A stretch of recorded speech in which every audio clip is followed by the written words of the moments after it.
Hi, this is episode 4, week number 4, day 28 of what is now the 35-day Great Root Race. Because as you can see, the basal starts are so big after just 28 days that we're going to have to transplant them out of these Root Riot starter trays much sooner than expected.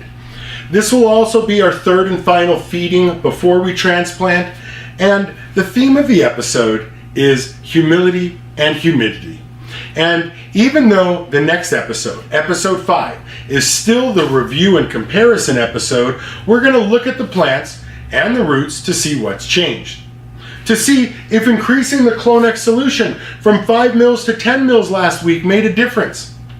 And because we're going to be transplanting them next week, we're also going to have to start leaving the Mondi humidity domes half on, half off of the Root Riot starter trays, so the plants can start hardening off. So keep watching and maybe you'll learn something. I hope I do. And this is a 7-week, 5-video series where we grow basil from seed. That way we can test and compare the products I sell in my hydro store, so we can finally, once and for all, figure out not only what works best, but how best to use the products. And while later in the video we'll be mixing nutrients, watering, feeding, and comparing plant growth, for now, let's start with an introduction. Hi, I'm the Grow Boss, and this is my hydro store, where I get to meet lots of growers and listen to their stories, which is exactly how I wrote my book, The Grow Book and Equipment Guide, because for years now, I've been collecting and writing down all the questions my customers ask.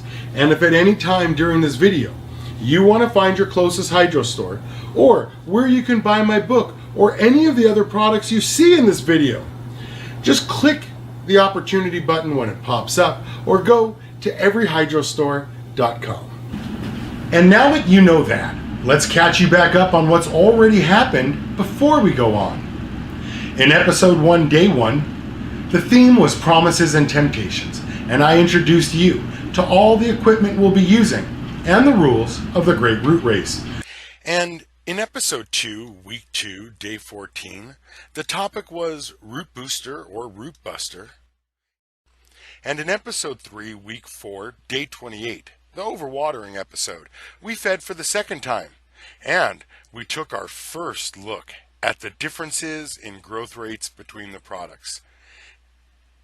And we also decided, even though we were very eager not quite yet to remove the Mondi humidity domes, not to turn on the other 2 bad boy T5 lights, and not to increase the Clonex solution from 5 mils to 10 mils. And who knows, we may do that in this episode. But before we decide that, let's do some chores first and take a look at the plants.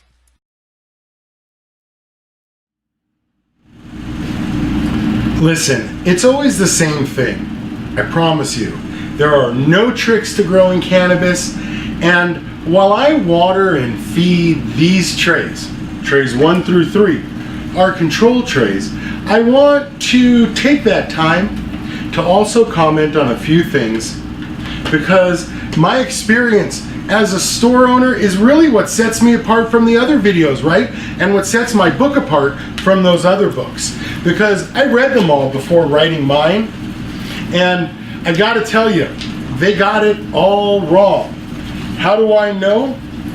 Well, I read them all when I bought my first hydro store, and it was immediately apparent that there was a serious disconnect, because the information in the books had nothing to do with the questions my customers were asking me. And that's why I like doing these videos, because I learn things every time I do this, just like you get better with every harvest. For instance, the first time I did the Great Root Race, I killed 1,200 basil starts because we didn't add any food. We only watered with the products we were comparing. This time though, you can see we got much farther, right? Because last time everything died, just like they did in tray 1. But this time, they grew so big, I had to shorten the production schedule of the video by 2 weeks. And I bet if I ever had to do this a third time, I would be even better at it. Know what I mean? That's why I always tell you guys to relax when it comes to your first grow. Relax. You don't have the experience to know anything, so don't worry about anything. Don't worry about getting everything just right. And instead, try to understand that this is going to take multiple efforts and attempts to master. And all you can truly do the first time is try not to waste money buying the wrong equipment and hang on. Now, let's start the lesson for this video, humility and humidity. This episode is called Humility and Humidity. And perhaps the best place to start is with one of those things you always hear me say, and that's this. You can micro-focus on whatever your big brain thinks is important. For some of you, it's spending thousands on the perfect light spectrum. For others, it's spending thousands on the perfect environment. Some of you think it's the nutrients, or the perfect ppms, or the perfect pH, or the perfect humidity. And for others, you come into my store and tell me all about your friend's secret sauce. Because that's what your big brain decided after 30 seconds of internet research. And yet the truth is, unless you're in Club 15, none of it matters. And the best part is, whatever it is you think you thought up, you always think you're the first one to think that shit up. But after a while of working on the other side of the counter, I can tell you whether or not you're going to succeed or fail just by the type of person you are. Because there's nothing new under the sun. And because there are only so many things for your big brain to micro-focus on, it was inevitable that I would see it all. And I'm not telling you this just to make you feel stupid. I told you all that to prove the point that I already know what's going to happen, because I've seen it so many times. In fact, I've been doing this so long now, I can tell what products you're going to buy and what mistakes you're going to make just by the car you're driving, how fast you talk, and your general appearance. That's how many times I've watched growers get started, and that's how many times I've watched them fail. But then, I'm the guy that wrote the book, right? Now, let's get back to our chores, and we'll talk a little bit more about humility and humidity later in the video. Okay, these are trays 4, 5, 6, and 7, and these two are the Great White trays, and these two are the Orca trays. And if you remember, the difference between them is that we only use Clonex solution in Great White in tray 4, but in tray 5 we also added the Mycochum. And the same thing here with 6 and 7. Only this time we use Clonex solution and Orca in this tray, and we use Clonex solution, Orca, and the Mycochum in the same mix for tray 7. And just look at the roots on all of them. It's crazy when compared to the roots in tray 2 that just got the Clonex solution. And they're even bigger in the trays that got the Mycochum. Now, let's get back to the lesson, humility and humidity.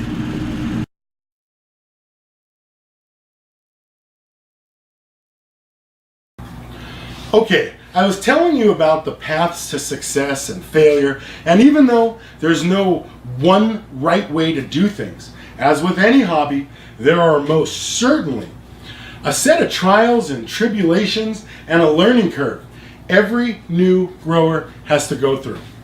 And that's what my videos are about, going over those failure points. Because if you can just avoid failure, by definition, you'll be successful.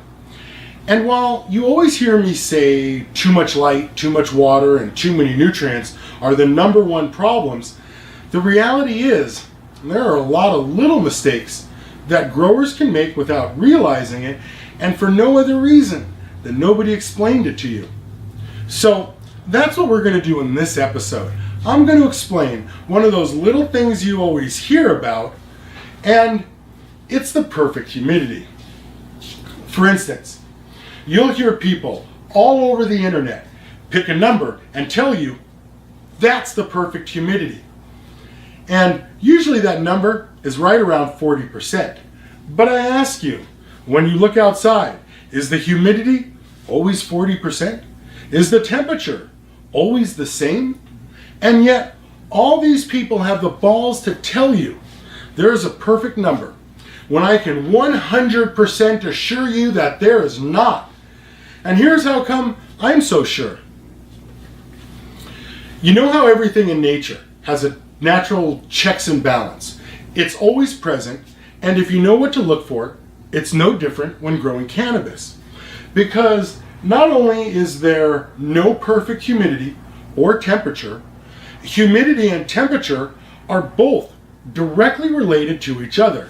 And that's why there's no cold, humid air, because cold air can't hold the moisture. And it's why the poles are the driest places on Earth, why the tropics are the wettest, and yet plants still grow in both places, and at all elevations, and in all salinity conditions. What that really tells us is this: there is no perfect temperature and no perfect humidity. And once we understand that, perhaps we can begin to ask the correct question about humidity, and it's this: what's a good humidity for my situation? And that's something I can answer, because if you have bugs, you're going to want to raise the humidity and temperature. And if you have mold, you're going to want to lower them. And that's because in nature, there are always checks and balances. And heat and humidity are as much the checks and balances to bugs as dry, cold air is the checks and balance to mold and mildew. So now that you know that, you tell me, what's the perfect humidity? The one right in the middle, so you get both bugs and mold? That's why I tell you, there's no perfect anything when it comes to growing cannabis. But that's not all you need to know about humidity. So let's get back to our chores, and we'll talk more about humidity in clones later. Now, let's take a look at tray 8 and 9. And these are the Roots by Humboldt nutrient trays and the Green Fuse tray. And again, Roots by Humboldt nutrient and Green Fuse are rooting hormones designed to trick the plant into producing more roots. And again, remember, when we judge this product, we have to consider that they have had less time to work their magic than, say, the microbes or the CO2 trays. But that doesn't matter. Check out these roots. Look at how much bigger they are than the tray that just got Clonex solution. And that's exactly why you are always going to use a rooting hormone like Roots by Humboldt Nutrients or Green Fuse, because it doesn't get much better. And while I finish watering and feeding these trays, you can go back to the lesson, humidity and humility. Okay, now that you get the idea that there's no perfect humidity or temperature, and that high and low humidity days are as much a part of the healthy life cycle of growing plants as anything else, and now that you are more open to the idea that there is no perfect anything, let's focus a little more on how humidity relates to seeds and clones, and why and when to use a Mondi humidity dome like we're using. Because just like bugs hate it humid and mold hates it dry, seeds and clones feel the same way about humidity too.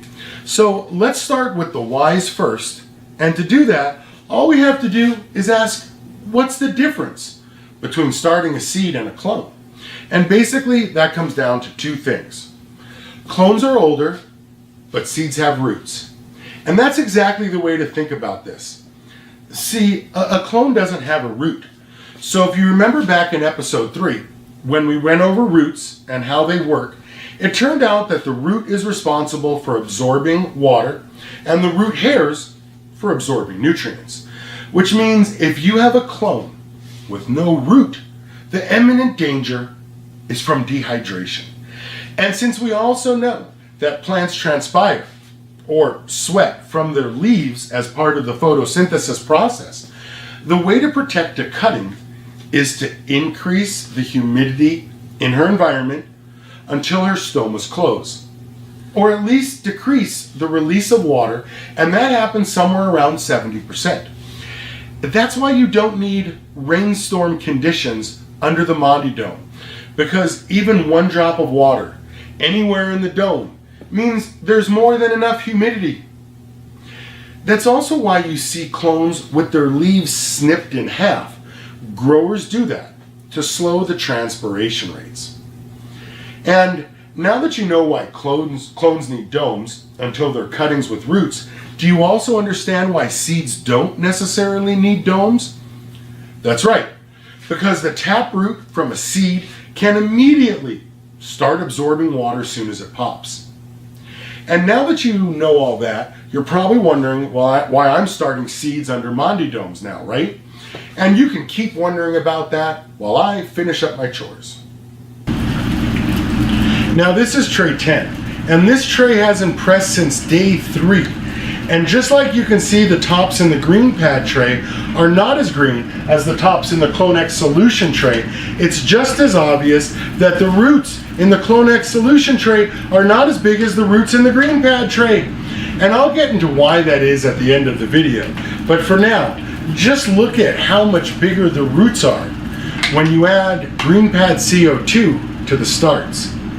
Wow, check that out. And now let's water and feed the mystery trays 11 and 12. Okay, these are trays 11 and 12, our mystery trays. And while I'm not prepared to reveal what's in them yet, I do want to show you the starts and their roots, because this tray, tray 11, is probably overall the best tray. And while tray number 12 started off strong, fortunately, it doesn't seem to be doing so well now. And while that may be a little bit of a hint to what I'm testing in here, for now, and before we end this episode, I would like to point out one more thing about determining the correct amount of nutrients, and it's this. Remember how we used 5 mils Clonex solution for the first feeding and then 10 mils for the last 2? And do you remember how I always say the correct amount of nutrients is the least amount you can get away with? Well, the question you guys always ask is how to determine the correct amount. And I just want to point out some clues you can use to determine some things about the plants. And to demonstrate, I'm going to use tray 2, the Clonex solution tray, and tray 10, the green pad tray. And remember, they both get the same amount of Clonex solution, and that the only difference between these two trays is the CO2 from the green pad junior in this tray here. And I showed you earlier in the video that the Clonex solution tray had bigger, greener plants, but that the green pad tray had bigger roots. So, why is that? And do they have anything to do with each other? And what does it tell us about the plants? Well, it turns out the yellowing is specifically caused by the increase in growth rates from the CO2 the green pad junior is generating. And that's because in the photosynthesis equation, there are only 3 things, right? Light, water, and CO2. And we know what happens if you add more water or more light. You kill your shit, right? So the only thing left is CO2. And I think this green pad tray clearly demonstrates that point, because it may not have the most roots or the most plant canopy, but it does have more roots than control tray number 2, the Clonex solution control tray, while using the same amount of Clonex solution. See my point? The tops turned yellow because they consumed their fixed supply of nitrogen at a faster rate. Could I have solved this by adding more Clonex solution food with more nitrogen in it? Hell yes! And that's my point. See, one argument we could make is that if we doubled the Clonex solution in tray 2, we would have got twice the growth. And I think we both know the answer is no, because where would it stop? Could we, for instance, then double it and get 4 times the growth? Could we triple it and get some even more growth? And again, I think we both know the answer is no, right? But let's say we doubled the dose and got a 10% increase in growth rate. Is that 10% growth worth the added expense of doubling the nutrients? Well, that probably depends on what you're growing, but in general the answer is no. And that doesn't even factor in the question, could we use less? For instance, could we use half the amount and achieve the same result? Because now we're talking about lowering the operating cost of a fixed production operation.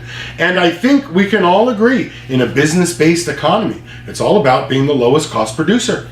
That's why everyone's afraid of high quality cannabis being grown outdoors, right? Because if you grow it outdoors, they'll be the lowest cost producer in the market and they'll set the market price. And now that we're thinking in terms of those trade-offs, let's go back to trade 2 and 10. And now think about what other information we could deduce from what we see, and I think it's this.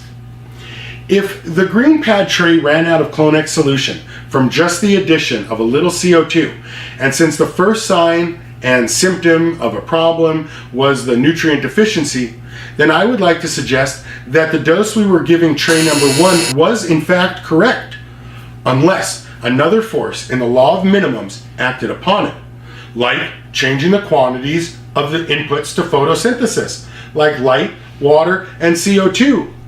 See, these look great, but we added a little CO2 here in tray 10, and now they don't look as great, but the roots look better. See what I mean?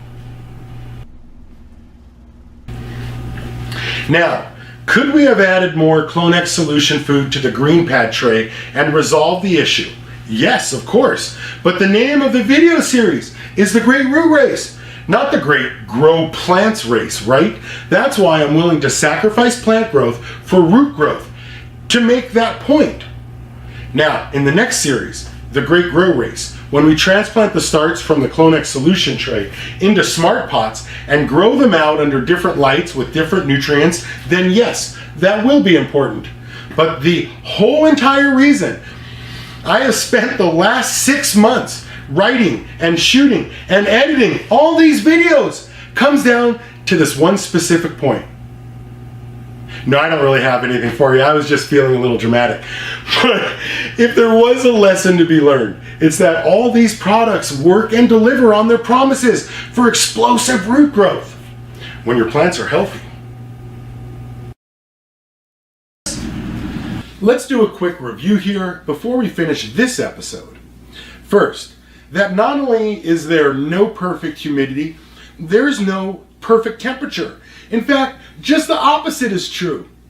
A wide range of both are required, as high humidity is the nemesis of bugs, just like cold, dry air is to molds and mildews.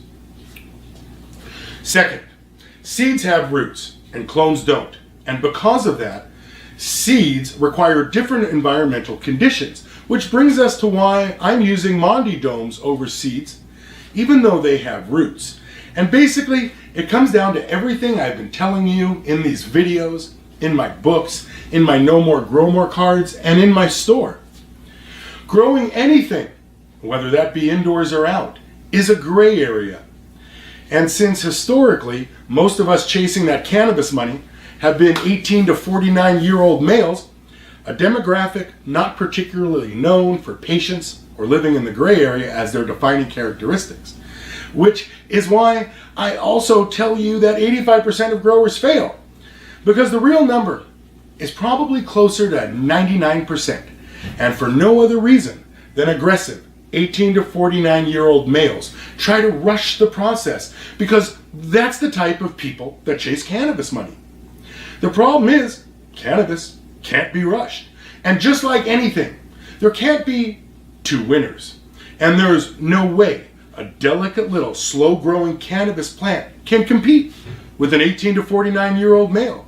And so 99% of growers fail, or are going to fail before they even start, just for that reason.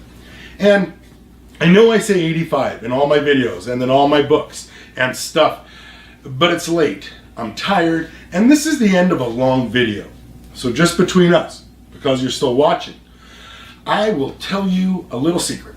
If I put 99% in my books, you'd laugh at me. So I lied, and I wrote it as Group 85 and Club 15. But the truth is, it's really Group 99 and Club 1%. And it's always been that way, and I've worked and owned multiple hydro stores over the last decade. And I'll tell you one more thing while we're here. If you watch my videos and read my books, I never once tell you how to grow. Technically, all I do is help you avoid the problems. And if you can just do that, if you can just do that, the cannabis will grow itself, right? Has been for 400 million years. Okay, let's finish up this video with what to expect from the next video.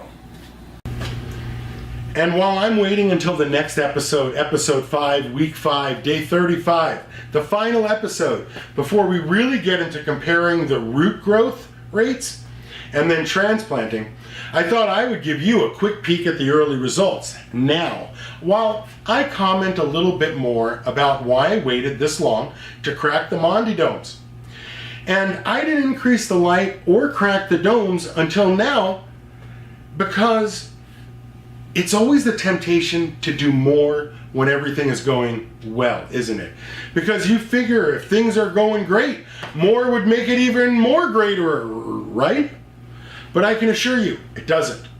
And when the plants want more, they'll tell you. You never have to guess because it's a plant. And you can always add more nutrients, more light, and crack the dome later. So what's the rush to do it now when everything looks so good? Remember, it takes 10 times longer to fix something than it does to destroy it. And the hardest part about growing cannabis is not growing the cannabis.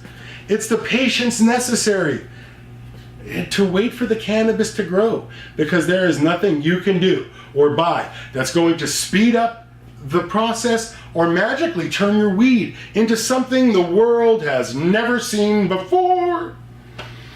It is what it is, and it will never be anything more than that. And I suspect that's why 85% of you fail, because you make this into something it isn't, instead of keeping it simple and keeping this about the plants. And all these starts, they look good, don't they? Before we end the show, here's a couple of words for the sponsors. When you go shopping, don't forget to get Gorilla tents if you want the most hardcore, heavy-duty tents on the market. And Mondi humidity domes for the perfect environment so you can start the perfect clones. And when it comes time to feed those clones, you're going to want to do that with CloneX Solution, the perfect food for your perfect little cuttings. And of course, all these little seedlings are being supplied fresh CO2 from GreenPad Junior CO2 generators, the perfect CO2 for your perfect clones. And don't forget to buy Great White microbes for explosive root growth. Finally, something that keeps its promise. Great White microbes really does blow your shit up. And don't forget, all this growth is happening under Nickel City Bad Boy 4-foot 4-bulb T5 lights. Okay, thanks for watching. I'm the Grow Boss, and if you like this video, subscribe to the channel, and if you have any questions between now and then, you can always schedule a consult with me by clicking here. Trust me, I know how much you've spent and how much time you have invested in this, and I promise, I can fix your garden in about an hour. So call me before you quit.